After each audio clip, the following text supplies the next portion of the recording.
And now for some health news. The Wuhan virus is back in the form of a new variant. It's called EG51 or Eris, which, by the way, is also the name of the ancient Greek goddess of strife and discord. Eris, not exactly a great sign. The Eris variant is spreading in the US and the UK. The number of cases is on the rise. It is also being called the main cause of hospitalization in the UK. Eris is believed to be of the Omicron lineage. It spreads faster. The World Health Organization says Eris is a variant it is monitoring, meaning it's not the worst or the most alarming, but it may cause concern, mostly because the immunity from previous infection or vaccination may be waning. Does that mean they're building a case for another booster? Here's a report.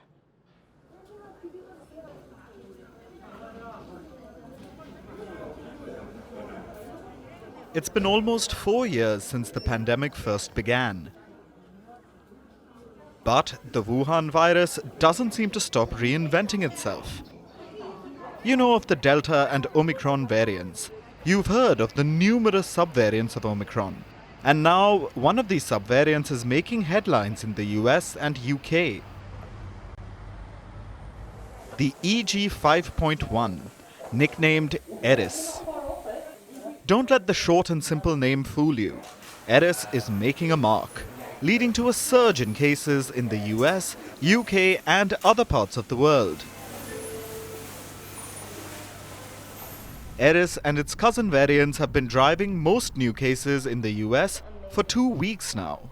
The latest data from the US Centers for Disease Control says that 17.3% of all new US cases are caused by EG5. That's the variant family that includes Eris. How many people has it actually infected?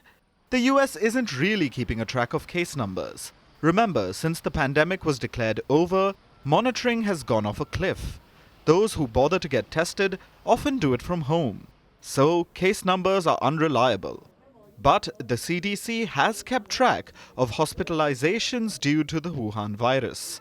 And that number was over 8,000 last week. It's a 12% increase in COVID hospitalizations. So, the surge is real. Why isn't everyone panicking about COVID and the Eris variant? Because American doctors expected the annual summer COVID spike to return, and it has. And it isn't a wave, yet anyway. So while there's an uptick of cases, it isn't a return to the pandemic just yet. There's similar news from the UK.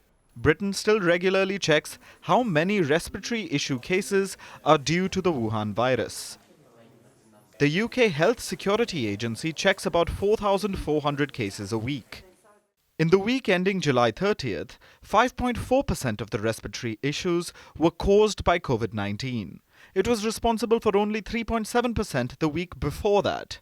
The values may seem small, but it's an increase of almost 1.5 times.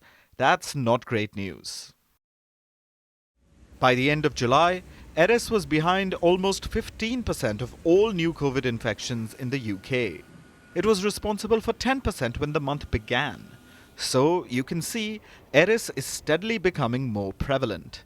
Already, it's in second place behind the XBB 1.16 subvariant. That variant has been dominating UK cases for months now. But Eris is expected to overtake it. What about the rest of the world? India recorded 54 new cases today. It was 47 yesterday. That's a drop in the ocean considering India's population, but it doesn't mean people or the government can take it easy. More data about the variants behind the cases is needed. But if Eris has come to India, people should take precautions. Better safe than sorry, as they say. What should you look out for? Eris isn't too different from other Omicron offshoots. The symptoms are a runny nose, headaches, fatigue, sneezing, and a sore throat.